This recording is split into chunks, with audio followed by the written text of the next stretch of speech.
Welcome back to the studio in Strasbourg. I am joined by Mairead McGuinness, a Vice President of the European Parliament, the leading member of the group European People's Party. Mrs. McGuinness, thank you very much to be with us. You were also a journalist. I was actually. So I used to do what you're doing now and kind of watching cameras and watching time. I was a journalist. It seems like a long time ago now because I'm a member of the Parliament since 2004. But I was a journalist for quite a long time actually, from 1980 right through to the start of 2004. And a lot of people were surprised when I became a politician and got elected because I quite enjoyed my journalism. But in a way, journalism and politics are not the same, but they're on the same spectrum, if you like. But you have studied agricultural economy. It is interesting. How can you combine these different subjects? Well, I studied agricultural economics, and as in many things in life, an opportunity arose for me to train as a radio producer in an agriculture section of our national broadcaster, RTE.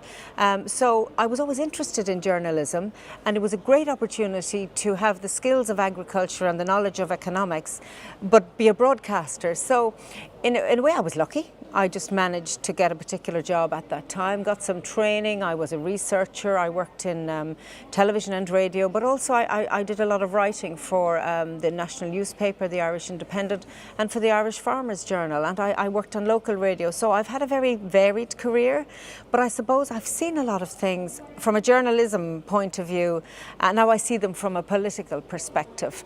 And it is quite a different job, politics, from journalism. I have to say, I see a lot of stories all the time as a politician, but I can't always tell them because there aren't places that you can tell them.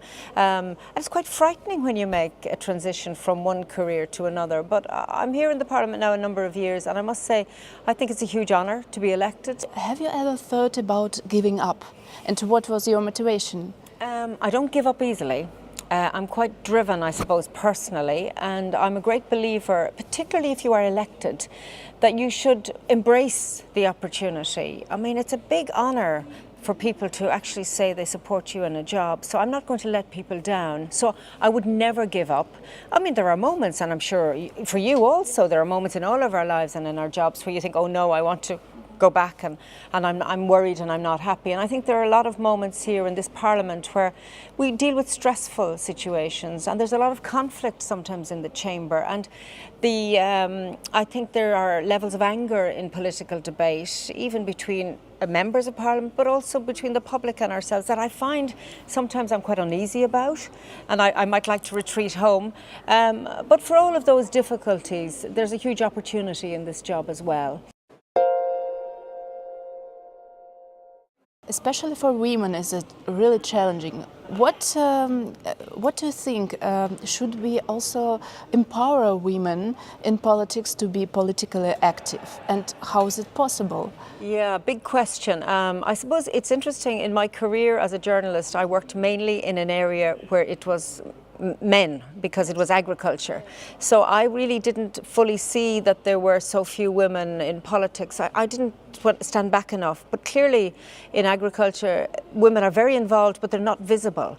And in politics, maybe women are very involved at different levels, but perhaps not visible enough. In Ireland, you know, we had a recent election and we had gender quotas. So all of our political parties were required to have a certain percentage of women, because they were underrepresented, on the ticket, but the public decided, so they could choose which candidates clearly to vote for.